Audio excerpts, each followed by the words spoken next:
Bagaimana kita bisa mengerti prinsip kerja dari optocoupler, terutama pin-pinnya, pin 1, 2, 3, dan 4 ini, dia selalu berhubungan ke IC PWM. Nah, di sini kebetulan IC PWM-nya SMD diletakkan di bawah.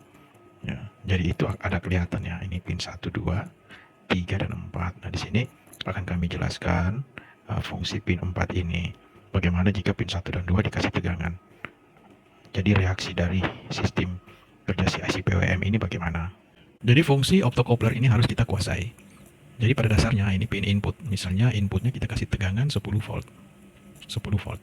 Nah, di pin 4 ini tidak mutlak itu 10 volt. Jadi pin 4 ini dia kalau kita gambar gini ya. Nah, dari feedback ini ya. Kita contoh ya teman-teman ya. Ini kita kasih lampu nih. Lampu. Di feedback ini ada tegangan plus misalnya 5 volt. Jadi di sini ada plus ya. Nah, lampu itu harus nyala jika ada tegangan min juga, kan?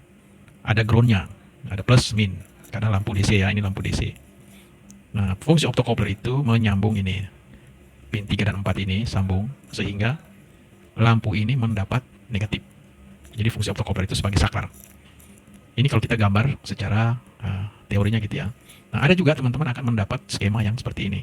Kita kasih 10 volt kan gitu ya. Di pin 4 ini tidak mutlak harus 10 volt. Dia akan tergantung sirkuit dari si IC PWM ini. Ya, oke. Ini kita sebagai contoh ya. Jadi misalnya 10 volt dikasih tegangan. Jadi dia nyala nih ya. Lampu ini nyala, LED ini nyala. Dan kita sebut dia on. On ya. On ini dalam artian yang ini sambung nih, ini sambung koneksi ke ground. Jadi begitu, ini dikasih lampu gini. Jadi ini adalah positifnya. Negatifnya diambil dari optocoupler ini ya. Jadi di sini dapat tegangan negatif sehingga lampunya nyala. Oke. Nah, kalau kita beralih ke modul, ini optocoupler pin 1, 2. Nah, di sini dikasih tegangan misalnya 10 volt. Pin 3 adalah groundnya, ini pin 3 ya. Dan pin 4 yang ini dia menuju ini ya, IC PWM ini IC PWM. Ini IC PWM.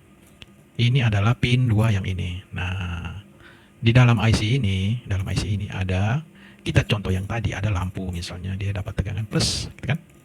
Di dalam IC PWM ini ya, ada sirkuit yang ada butuh tegangan plus, dikasih plus nih. Nah, untuk supaya hidup sirkuitnya di dalam ini butuh negatif kan? Nah, itu dia lewat ini, kemudian disambung ke ground ke kaki 3 ini. Ya. Jadi sirkuit di dalamnya butuh negatif. Dari mana negatifnya? Nah, ini fungsi optocoupler sebagai saklar itu ya, sebagai saklar. Makanya ada dia on, ini kan?